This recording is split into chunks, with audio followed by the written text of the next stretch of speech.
welcome to Tuesday's edition of Cracking the Cryptic, where we've got something hugely rare for you today, and it's put a big smile on my face.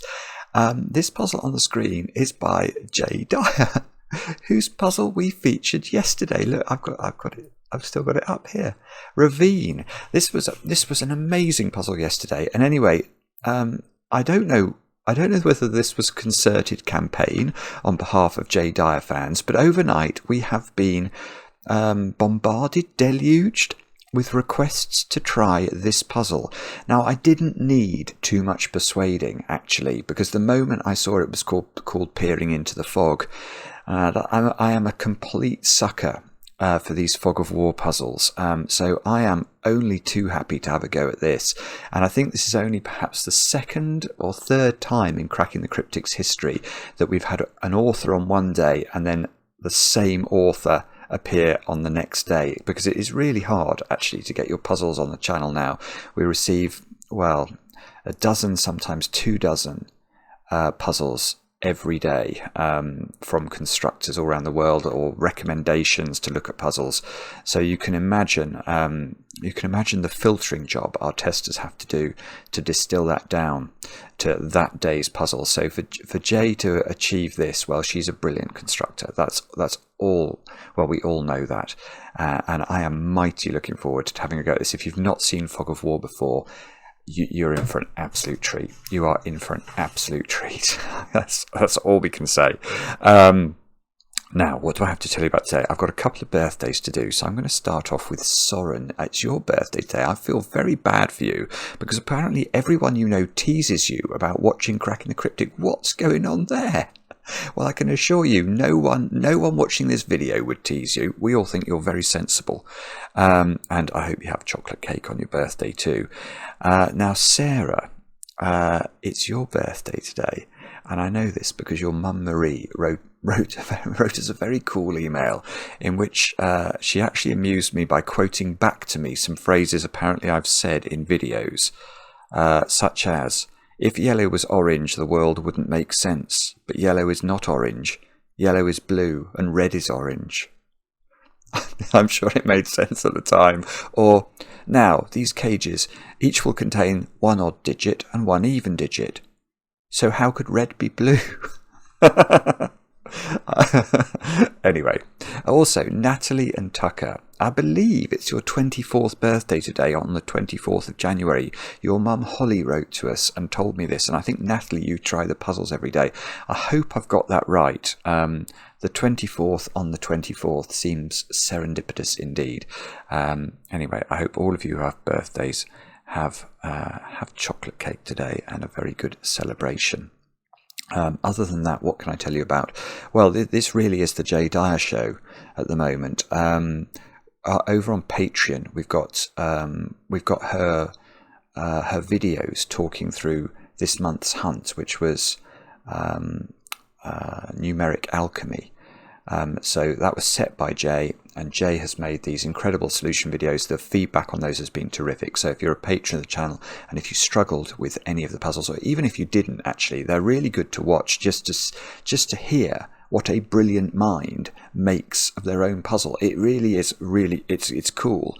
And I've got some names for you for people who managed to solve all of Jay's hunt. So very well done to William Poltzin, Daniel Cox, Eduardo Charabelli, Casey Bell, Matthew Pearson, Hunter John, Doug Holman, Tommy Jiang, Bryony Chalwell, Chris Remo, Joe Chang, Jochen Vermeulen, Mark Greenwell, Hannes Christian Arneson.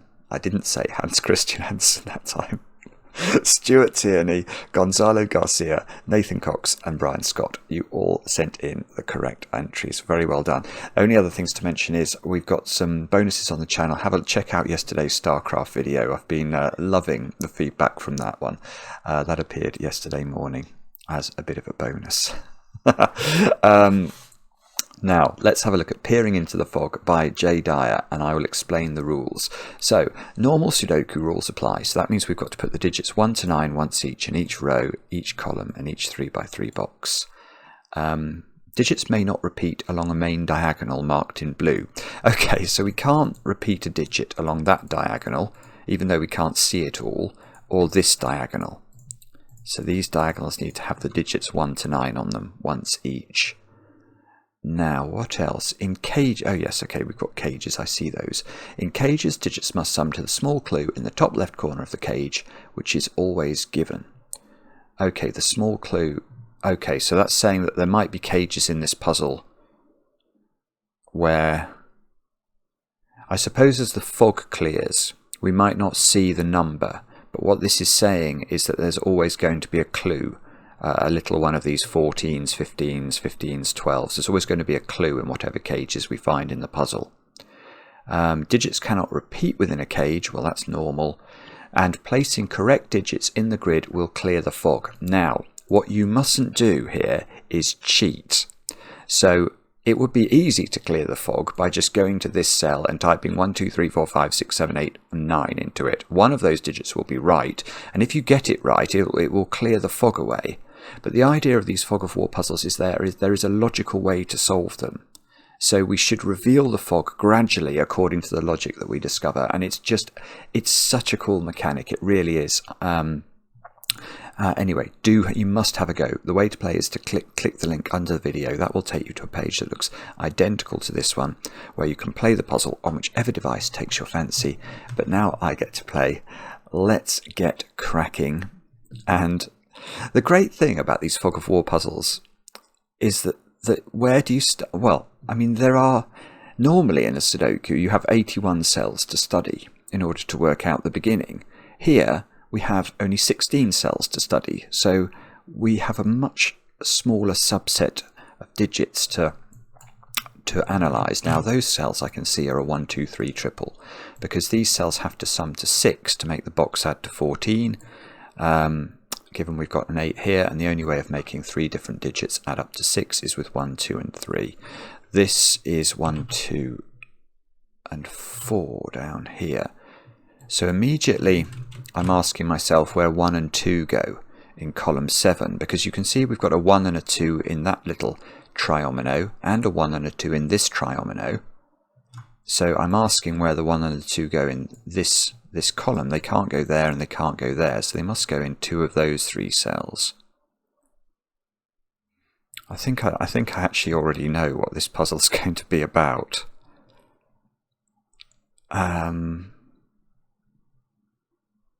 Let me just carry on, but I have a very, very strong suspicion I know what that digit is.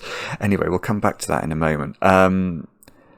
Okay, now this is less clear, actually. So that triple there adds up to 9 without using a 6. So it's not 1, 2, 6. So it's either 1, 3, 5 or 2, 3, 4, because there are only 3 ways of making 9 with different Sudoku digits. So both of our options here involve 3, which actually is not common to this cage, so we can't do anything with that. What's this one? This one is a 15 cage, so those 3 squares add up to 8, so they've got to have a 1 in them, which means there's a 1 in one of those cells.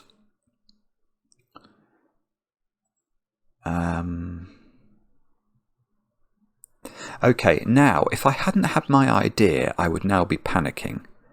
Because this is... Yeah, I think there will be people who try this puzzle who find it all but impossible to start it, actually. That's fascinating. Okay, right. I think we're going to be using... I don't know who came up with this idea originally. I always associate it in my brain with Potato Head, because there was an anti-knight puzzle which involved a trick that involved using the Fistamafel ring. Now the Fistamafel ring looks very likely to be in point here, because we've got these 2x2s in the corner, which of course are used in the Fistamafel ring. If you're not sure what the Fistamafel ring is, it's a theorem that basically shows you that these 16 green cells are the exact same digits as that ring of digits that surrounds the central 3x3 box. And And we can prove that. I'm just thinking, what I don't want to do is inadvertently reveal any fog cells, but I think I can just do this with shading. So let me show you how to do this. I did set yesterday, actually. Jay, I did set yesterday, and now I'm going to try and do it again. So yeah, okay. I'm gonna start by highlighting these 5 rows of the grid, and I want to, in fact I should do this using my Scrabble bags again. Okay, I'm going to do this using orange. Now imagine, this is my Scrabble bag, my orange Scrabble bag full of digits on Scrabble tiles. Let's hope that one's not a 3, that's a 2, that one. So what I want to imagine is that I fill this bag with the contents of these orange cells. And the great thing about that is that we know exactly what, in fact I'm going to take out the middle box there. Yeah, I can take out the middle box to do this. I know exactly how to describe these orange cells. In other words, I know exactly what my Scrabble bag will contain, because that is row 3. It's the whole of row 3. So what Scrabble tiles will correspond to those digits? Well, there'll be a Scrabble tile with a 1, a Scrabble tile with a 2, a Scrabble tile with a 3, etc., etc., all the way up to a Scrabble tile with a 9. Well, it's the same with row 7. So I know I can describe exactly what those Scrabble tiles are. This is all of box 4, and that's going to be the digits 1 to 9. So again, I know exactly what those Scrabble tiles are. The same with box 6. In other words, if I was to fill, and I have, listen, if I was to fill my Scrabble bag with these 36 digits, I would know what was in the bag, because there's going to be 4 tiles with a digit 1 on them, 4 tiles with a digit 2, 4 tiles with a digit 3, all the way through to 4 tiles with a digit 9. So that's what I've got in my orange bag. Now, I'm going to fill a different bag with some other things. This is my blue bag of Scrabble tiles. Whoopsie. And there we go. So in this bag, I'm going to put the Scrabble tiles that correspond, I'm going to put Scrabble tiles that correspond to the whole of column 1. Well, column 1 is going to have the digits 1 to 9 in it. So if I put these digits into this bag, there's going to be a Scrabble tile with a 1, a Scrabble tile with a 2, etc., etc., all the way to Scrabble tile with a 9. Same for this column, same for this column, same for this column. So my blue bag is also going to contain 36 tiles, 4 tiles which will have a 1 on them, 4 tiles which will have a 2 on them, all the way through to 4 tiles that have a 9 on them. So these bags have exactly the same things in them. That's crucial, because I can then go and hunt in the bag now and take whatever that digit is out of both bags. Now I don't need to know what this digit is. I'm simply asserting that I'm going to, whatever it happens to be in the correct solution, I'm taking it out of both bags. Now if I do that, what will I be left with in my Scrabble bags now? And the answer is I will have 35 tiles now in my bags, and I won't know the exact composition anymore, because if this digit was a 4, I'll have taken a 4 out of both bags. If it was a 9, I'll have taken a 9 out of both bags. But that's not the point. The point is the bags still contain the same 35 tiles, because I've taken the same thing out of both. And I can do that for all of these tiles that have 2 colours. I can remove all of these from both bags, and I will reach this position where I have 16 tiles in my orange bag and 16 tiles in my blue bag, but those 16 tiles are the same. And that's the proof. They must be the same. I don't know what they are, but I know they must, because of that logic, be the same set of digits in both bags. And now we can apply some trickery, because we now have to extend this, and this is something I've just learned from doing a lot of puzzles. When you have a Sudoku with a diagonal constraint, how many digits in this puzzle cannot appear in the ring? Let's have a think about that. Let's imagine there's a digit that's not in the orange cells. Let's say it's the digit 4, for example. That's not a good choice because you can instantly see that there is a 4 down here, but there's going to be a 9 in the middle. That's what I'm guessing. So, but let's imagine there's a digit that's not in orange. We therefore know, because of the theorem, it's also not in blue. And yet, that digit must appear on this diagonal, so it has to appear, because it's not in orange or blue, it's in one of those 3 cells, and it's got to appear on this diagonal, and because it's not in orange and blue, it's got to appear in one of those 3 cells, and the only cell that meets both of those criteria and doesn't break Sudoku is this digit. So it is possible in a diagonal Sudoku for exactly one digit to not be on the Fistamafel ring. Every other digit must make an appearance. If there were 2 digits that weren't in the ring, this digit would have to be a Schrödinger cell. It would have to be 2 things at the same time. And in this puzzle anyway, we don't have such a thing as a Schrödinger cell. So, is it possible, looking at what the boxes that Jay has put around the edge of her puzzle, is it possible to detect that there could be a digit that is not available to be placed in blue?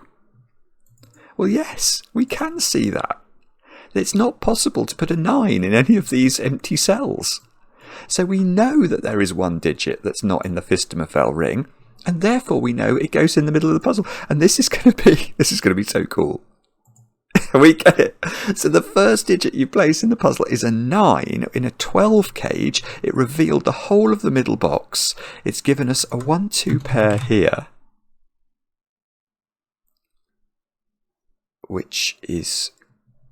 that's clearly doing something with 1s and 2s, because that's very, very strange that the 1s and 2s have been locked off the diagonal. But I have to say, I love that, because that to me, it just smacks of pure panache. Cyrano de Bergerac would have been proud of that, because it's a fog of war puzzle. You just get the boxes round the edge. And yet the place where you can get your first digit is the middle cell.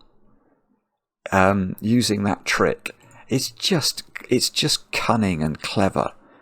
Now I have to be a bit more cunning and clever now. What does this mean?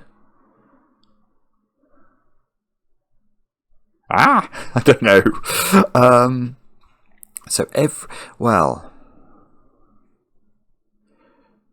Okay.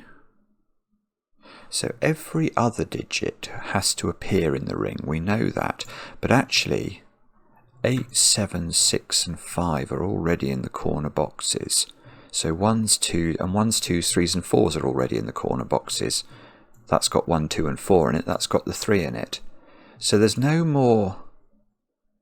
I don't think there's any more jiggery-pokery that we're going to be able to do with that. It must be this 1 and 2 somehow. What's that doing?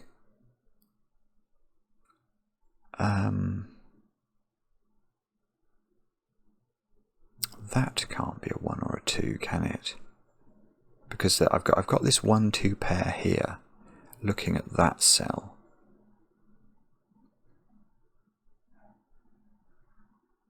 So it must be... I'm just wondering about where I put 1 and 2 on the positive diagonal. It can't go here by Sudoku. Can't go in any of those cells. It's not the same digit as 8 and 6. There's a knowledge bomb for you. So 1 and 2 go in those cells. 2 of those 3 cells have 1 and 2 in them.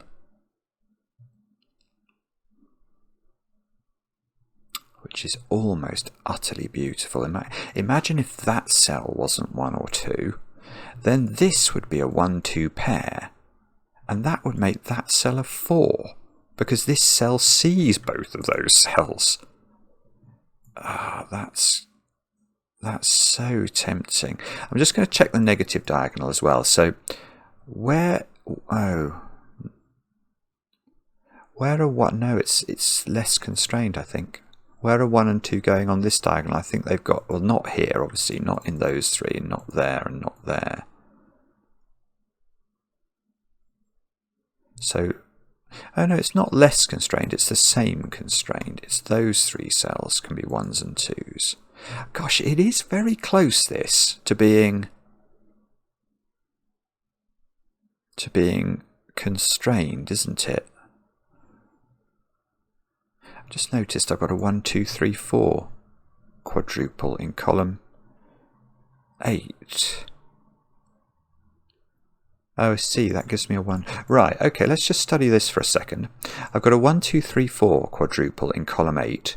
Well, where's the 3 in this quadruple? Well, it's up here, so that can't be a 3. And we can run that argument in reverse. Where's the 4 in this quadruple? Well, it's down here, so that can't be a 4. So that's a 1, 2 pair. Now, does that stop if those were... No, that doesn't stop that. I was wondering somehow if that was putting pressure on this digit.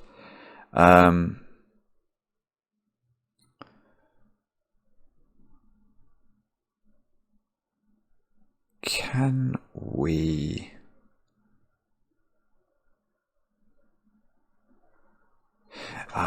yeah, okay.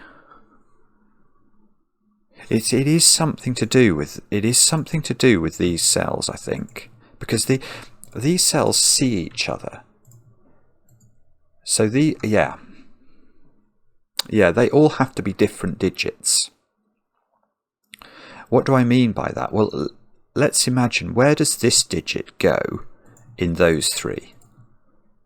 Well, obviously it can't go in any of them. That digit there sees that one by sudoku, sees that one by sudoku, sees that one by the diagonal.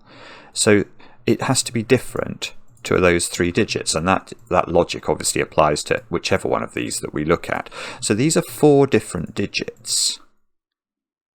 Now, does that mean they're 1, 2, 3, and 4? Not necessarily.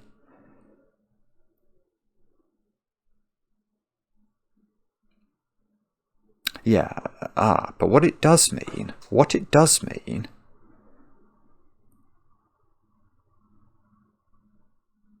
I don't think you can put 1 in all of these corner boxes.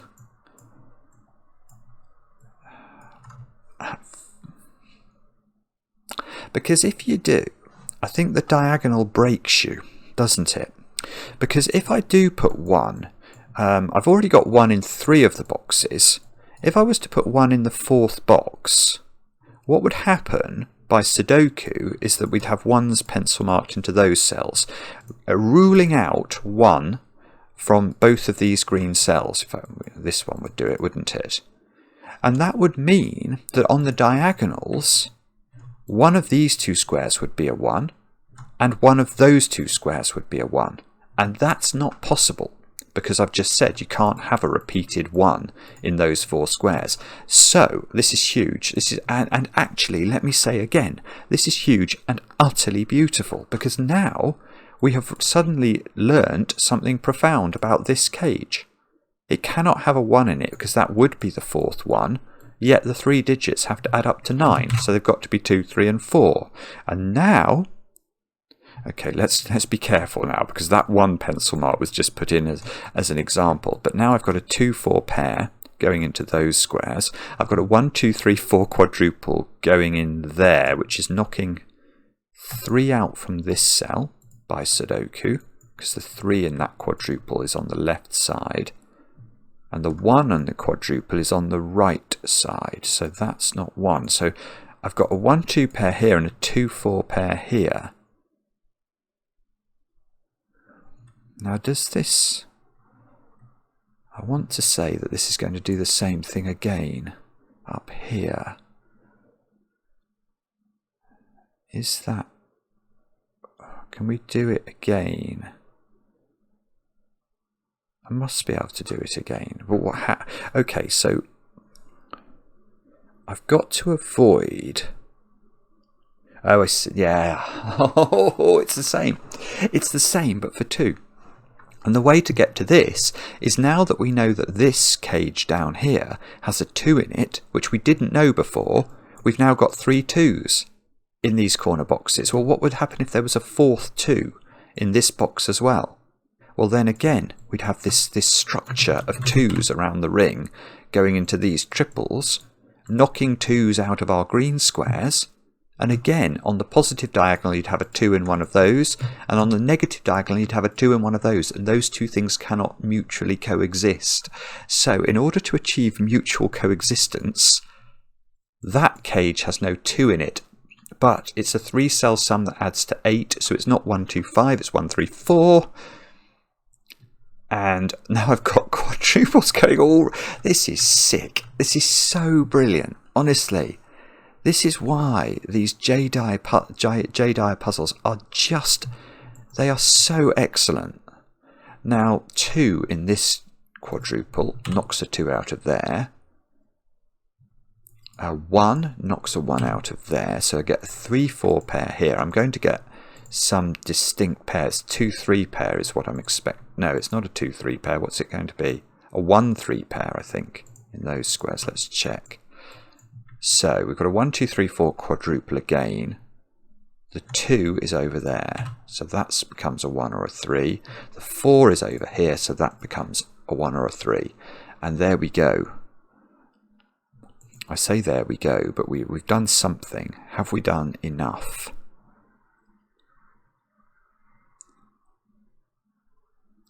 And the answer to that question is I'm not sure. I think what I can do... There's definitely a 1 and a 3 here. There's definitely a 1 and a 3 there. So I get a 1 and a 3 pencil mark here. And there must be the same sort of thing. It's a 3, 4. 3 and 4 are the common digits between these 2x2s. So around the Fistemafel ring, we're sort of building up a pattern, aren't we?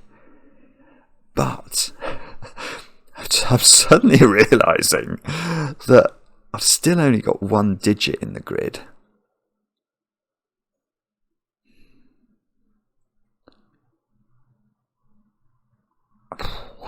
Okay. Sorry, and I'm sure lots of you are spotting immediately what I'm meant to do with this, but I am not spotting it. So I have now got rid of... It's not possible to put 2 in here. It's not possible to put 1 in here. Okay, right. What I'm going to do just for a moment or two is I'm going to abandon my greenliness. Because I can't... I think there's a distinction now between which cells on the diagonals can be 1s and which can be 2s. So we'll do 1s first. Now 1s on this diagonal are either here or here. So they are in the potent... Oh, that's beautiful. That's it. Well, I'm not sure if it's it, but it gets rid of 1 from there. So this is absolutely gorgeous again. Where is 1 on that diagonal? Answer, not sure, but it's in a green cell. Now we've already noted that therefore forces this not to be the same as the digit that we know is in one of those. So that comes down to 2 or 3.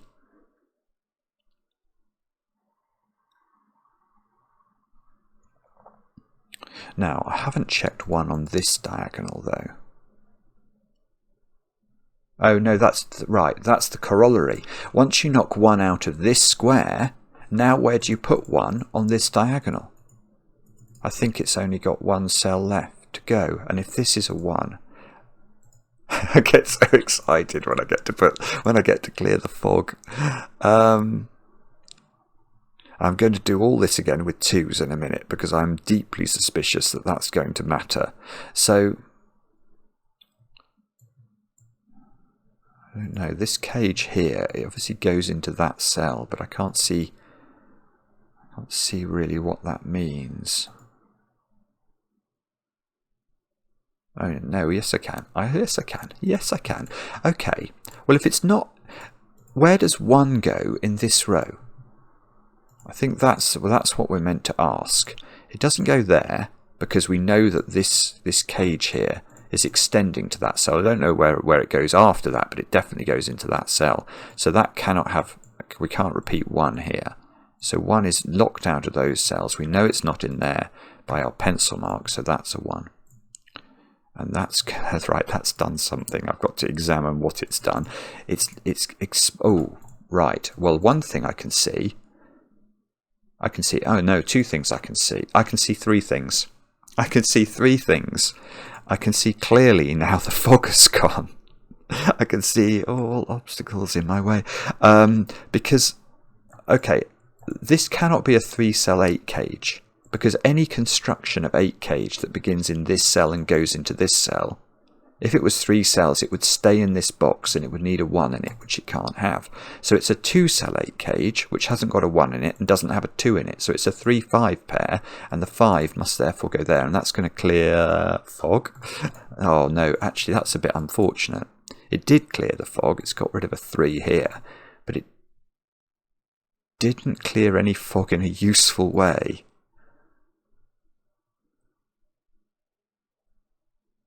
No, okay.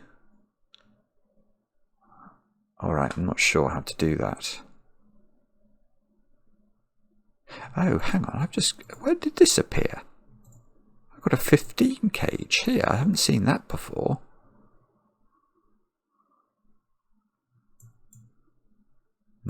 Don't know though. I think that's just, that presumably appeared when I pressed that one, I put that 1 in, I just didn't notice it. So, okay, right, so I'm not sure. So let's go back now and think about 2. So where is 2 on the negative diagonal? Right, it's not in those cells. It can be here, unfortunately. So it's either there. Oh, okay, it's there or there. Right, so we're going to have a new colour now. So purple is going to be our colour for 2s. But that's not good enough, is it? I think I'm missing something there, but I'm going to check this diagonal as well. So on this diagonal, it's not in... No, it's fine. It's fine. It's fine. It's fine. It's on the positive diagonal, it gets put into the magic squares, those 2. They're the only places the 2 can go. So if we know there's a 2 in one of those, there is no 2 available in this purple, because that would rule a 2 out entirely from the positive diagonal. So actually we get rid of the 2 from here. I don't know if that's doing more, but it's obviously now placing the 2 on this diagonal. The only purple cell left is that one, so I think that becomes a 2, and it does. And that is... Right, well that one is doing, I think it's exactly the same as this one, isn't it? So clever. It really is. It's just beautiful. I cannot tell you how much joy you get from solving these. Look, this is the same as this one. Those now cannot be 2 in this column. These cannot be 2. There's a 1-2 pair in the box. These can't be 2 because of our 2-4 pension mark. So this little cell... Oh, that's mean. I thought that was going to do magic, but it just... What's it done? It's slightly eroded our ability or our knowledge. It's increased our knowledge about the 15 cage here. That's not now... Well, it's at least a 4-cell cage. Okay, it's not a 5-cell 15 cage now. Because how could it be? It couldn't have a 2 in it anywhere. There's 2s in there in box 9, and there's a 2 here. So this cage, if it was a 5-cell 15 cage, it would have to be 1, 2, 3, 4, 5. It's not that. So it's exactly of this structure. It must be those, just from the cage outlines that we can see navigating down. So it probably needs to have a 1 in it, I'm guessing. If it didn't have a 1 in it, 3, 4, 5 and 6 is adding up to 18. That is more than 15. So it has a 1 in it. Where is the 1 going? Not here. That's so underwhelming. Okay, there's a 1 in one of these cells, I think. Oh no, alright. No, that's still useful, because now I can look at where 1 goes in this column. This is good. It's going to get me that digit. Because those cells can't be 1, and these cells can't be 1, we know that that cell's a 1 in that column. Bah humbug. That's not done anything. It looks like this cage is going... Could it loop back on itself? Would there be any evidence of it? I'm not sure. Right.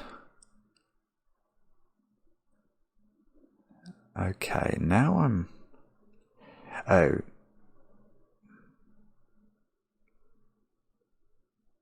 Nearly.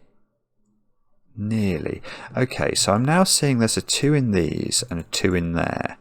So 2 in this row, which can't be here by Sudoku, is in one of these 2 cells, which is almost really interesting. No, it's fine. That's fine. Right, in this quadruple, there's a 2. Look, down there. In fact, I should have pencil marked that. That would have made that easier to see. So that's not a 2. This is a 2, which is in a 25 cage now. Okay, right. So now we get these 2 digits. Right, this is lovely. So we've got 3 there with a 1 plus a 2 in a 25 cage. So those 3 digits sum up to 22, which is either going to be 589 or... Oh, in fact, it is that. It is 589. Because that cell can't be 5, 9, 7 or 6. And the only other way of making 3 digits in 3 cells add up to 22 is 6, 7, 9. And that cell could not be 6, 7 or 9. So that cell is in fact an 8, which cleared away a bit more fog. This is a 5, 9 pair for sure, which means this cell is not 3 or 4. Which seems to suggest this cell's a 3. Now, I don't like misclicking in fog of war puzzles, because if you do, you can inadvertently reveal things you didn't deserve to know. Okay, so 3 now in the middle box is in one of those 3 positions. I don't know if we can do better than that. These cells have got to be 1, 6 and 7. Oh, yeah. Okay, that's a naked single. That can only be a 1. Oh, it didn't do it. Oh, no, it didn't do anything, did it? It's done quite a bit to the column 1, though. Hang on, these are a 6, 7 pair. Let me just put that in while I'm thinking about it. So in this column now, I've also got a lot going on. I've not put 5, 8 and 9 in. So this cell and this cell have to be 5, 8 or 9.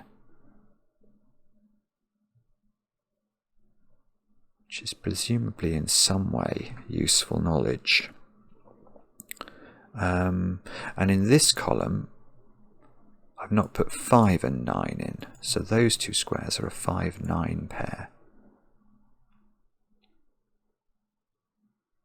Okay. So, what does this mean? These are the questions that we need to work out. Oh, okay. Now, I've been rescued here by my thought about this quadruple. And the fact that I've been aware there's sort of weirdly symmetrical logic going on. Because now I want to look at that quadruple. That quadruple contained a 1, didn't it? So I could have eliminated 1 from those cells earlier and got this digit, which actually probably is not... Well, I was about to malign this digit unfairly, because that's actually giving me some digits in the middle of the puzzle, which I didn't have before. So 2 now lives in one of these cells, but I'm getting used to this now. There's a 1, 2, 3, 4 quadruple along there. So I'm going to get this digit... Ah, that's not very nice. Okay. Meanie. How many 1s have we got in the puzzle? Lots. Have I got 1s on both diagonal? No, I still haven't got... I haven't got the 1 on the negative diagonal yet. Okay. Okay. I'm going to put the 2 pencil mark in there in case that suddenly rings a bell. And let's have a think.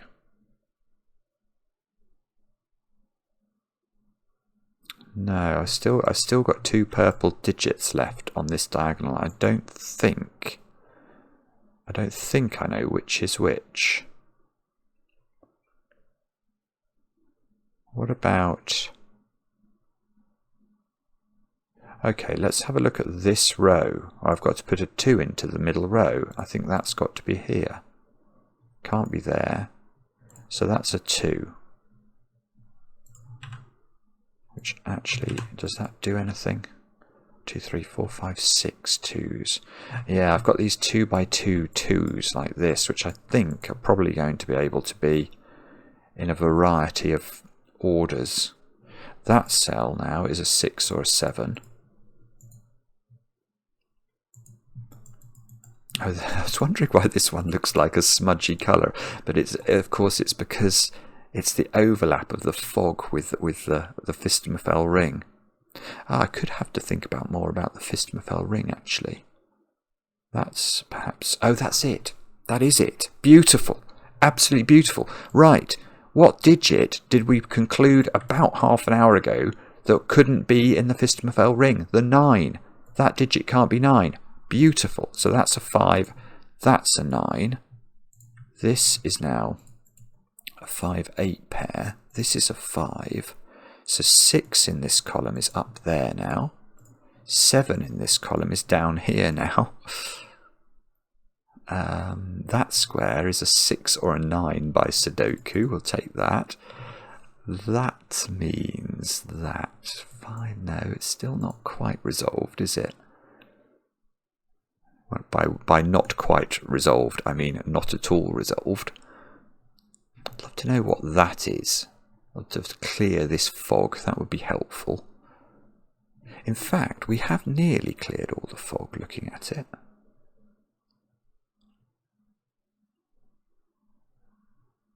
Can we do more with this one then? That's at least a 5-6 pair. Oh, that's it. Right. Okay, yeah, it's these 2 digits. They see a 1, 2, 3, 4 quadruple. So the minimum they could be would be a 5-6 pair, and that's actually what they are. Because if this is a 5-6 pair, which is the least they can be, this square is a maximum of 3. Well, it can't be less than 3. 1 and 2 are not available. So that is a 3, and that's going to give us nothing. Locks a 3 out of there. It's giving us a 4 here by pencil mark. Oh, a 3 here by pencil mark. Is that... No, that's not going to clear the fog either. Oh, but the 3 is we're gradually whittling away at where 3 goes on this diagonal in a beautiful way, because this 3 now is looking there. So that became the 2, the 1, the 3. I'm going to do this slowly. I don't want to get ahead of myself. 1. Okay, so this became 3, 4 suddenly. There's now a 2 and a 3 looking at this square, so that's becoming a 4. Let's not misclick it. That becomes a 2. That becomes a 3. 3, 4. This 4 sees that one. So the green 1 became there, or turned out to be there in the end. Okay, so somehow we need to work out what this gauge total is. I don't know how to do that yet, but that is the big game in town. Or it could be to fill in the Fistomephel ring. That's the other possibility. Yeah, we're getting to the point where we can nearly do things, I think. Let's have a look at this diagonal. Those squares, I think, are a 5 and a 7. Oh, nearly. No, it's good. It's good. Right, let's come back to this box. Where's 5 in this box? And I know it's in this domino because of this 5. So where does 5 go on the positive diagonal? We haven't put it in yet, and it can't go there. So it must go here. Which means this is 5, this is 6. Which means there's a 5 in this cage at the top that we don't know the total of. But we know that digit is a 7 to complete the diagonal. Which means there is a 7 in that domino by Sudoku.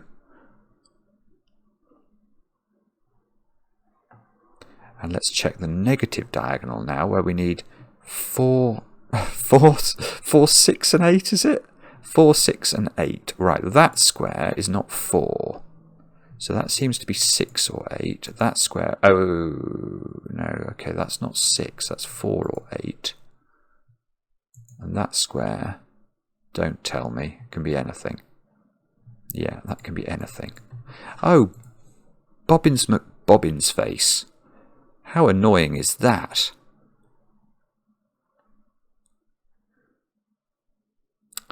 Okay. That's really strange. Alright, so that didn't work. How are we going to reveal this digit? We could get that digit, I suppose. We're going to need to get one of those 3 digits to reveal this. Oh no, I suddenly thought there was a 3 up here, but that 3 is not in this box, it's in that box. So that's not how to do it.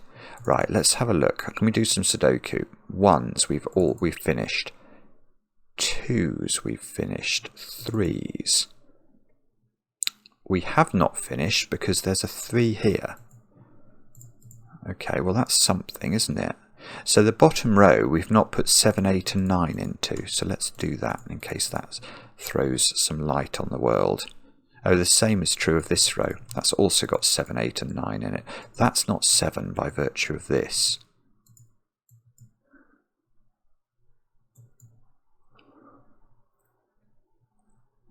How do we do this now? I don't quite know. Can I get rid of... This is 6, 8. So it's in this box we've not put 6, 7s, 8s and 9s, have we? 6, 7, 8 and 9. Do I really want to pencil mark everything? I fear I really don't. What about 4? 4 seems an underwhelming digit so far. Can we do some clevernesses with 4? Can't see a way. 4 is in one of those 2 cells, I think, in box 2, which is almost clever. It could be that we've got to keep count of what we've got in the Fistamafell ring. That is very possible as well. Although normally, when you get to this point in a puzzle that involves the Fistamafell ring, you can sort of prove things using different logic. Right, let's try this. Oh, that's a naked single. That's it. In this column, you can see we need to place 6, 7 and 8. And if we look at that digit, it can only be 6. And that reveals a 15 cage. And it gives me a 9 here. And then it gives me a 5 here and an 8 here. And that's a 5, so that's a 9. So 9 comes out of these squares and we get a 7, 8 pair out of nowhere. 6 now has to live here by the power of Sudoku. So what do we need now in these? We need 12 more, not 3, 9. So this is either 4, 8 or 5, 7. So this square is not able to be 5 actually, because we need to put a 7 or an 8 into this domino. And that you can see from Sudoku, this is not able to be 7 or 8. So we have to put the 7 or the 8 here, and we have to put the 5, therefore, here by Sudoku. So it's actually a 5 and a 7 pair, which seems to mean that square becomes a 4 using our Sudoku powers. That becomes 8, that becomes 6, that becomes 4, that becomes 6, 6, 7. This now at the bottom is an 8, 9 pair. So that, this is all going to solve, isn't it? 7, 8, 8, 9. That becomes 9. That's got to be a 7, 8 pair, which we can now resolve. I think we've done it. I think we have cracked the back of this. And I have to say, thank you, is what I want to say, to all those of you who wrote in to suggest this puzzle, because this is an absolutely sensational puzzle. It is so clever and so beautiful to me that it has given me a great deal of delight. Now, this is a 4, this is a 6, this is a 6, this is a 9, this is a 9. We've not put 7 and 8 into here, so we can just do that. And we can take a pause for breath and click tick. And that is how to solve just a wonderful Sudoku puzzle. Jay, again, take a bow. You are just producing some of the best stuff that I have ever seen in my life. Loved it. Let me know in the comments how you got on. I enjoy the comments, especially when they're kind. And we'll be back later with another edition of Cracking the Cryptic.